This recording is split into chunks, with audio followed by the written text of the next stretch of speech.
जय जगन्नाथ आज्ञा प्राय पिलाटू बुढ़ा पर्यंत एबे समस्या चारिआडे देखा ठंडा आज्ञा काश ठंडा आर समाधान बाट हूँ आपण घरे गोलमर्च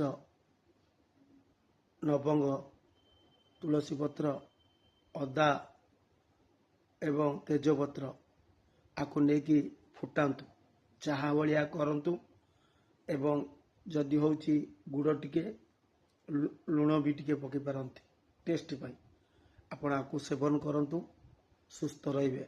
जदि आ द्वारा किछि सुस्थ अनुभव करना ताले डॉक्टर देखांतु। डॉक्टर देखिकी डॉक्टर परामर्श अनुसार औषध खांतु। निष्पत्ति आपणकर। जय जगन्नाथ।